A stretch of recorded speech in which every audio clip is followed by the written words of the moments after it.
Well, guys, we knew from previews on Thursday night that Venom Let There Be Carnage would be a hit. Now we have the official Friday numbers, so let's talk about them and what this means for the film this weekend and beyond. Oh, and before we get there, many of you asked if Shay could give her quick thoughts because she loved the original when she was on the show, so here you go. I asked her when I saw it pop up. She's doing that thing. I'm right.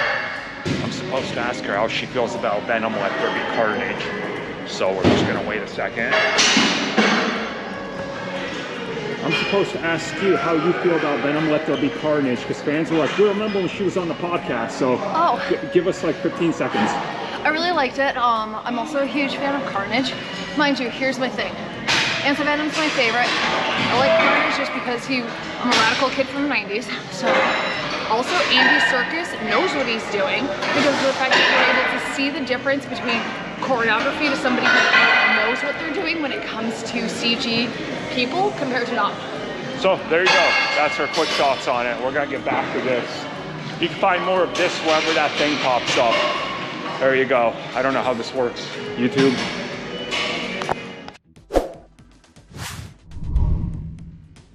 So there you go. That's Shay's thoughts. Sorry, it was in the gym. I saw the comment pop up, so I just asked her right then and there. That's really it. She really likes it. So there you go, as well as I did. So now let's talk about this film's Friday box office, which obviously leads into the entire weekend, but we're going to wait for those numbers to be a little bit more official instead of up and down from here or there. Essentially, the Friday take is the second best since the whole pandemic era, if you will. And it took in $37.3 million. And that makes it fall right behind Black Widow, meaning it's ahead of Shang-Chi, it's behind Black Widow, so 3 Marvel films are ruling the box office weekends and the box office takes, and not really surprising here. Now, $37.3 million, obviously, that's what some analysts predicted it would make in its entire weekend. So again, this is really good. I mean, this has got to be a good sign of things for the entire weekend and what's going to happen and what could happen down the road with, this film having legs. And I think this is really good. And there's certainly a lot of buzz.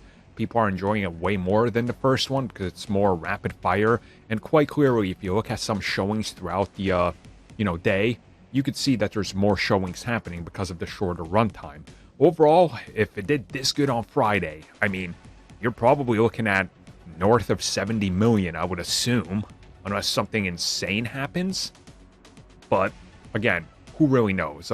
It's going to be interesting to see what happens here. Overall, this has got to be like a huge boost of confidence to Sony and Marvel, and probably even Marvel Studios to a degree, because they can kind of breathe a sigh of relief, if you will, being like, well, this isn't going to hurt anything. Instead, it might actually help down the road with how it ends. So overall, things are looking good.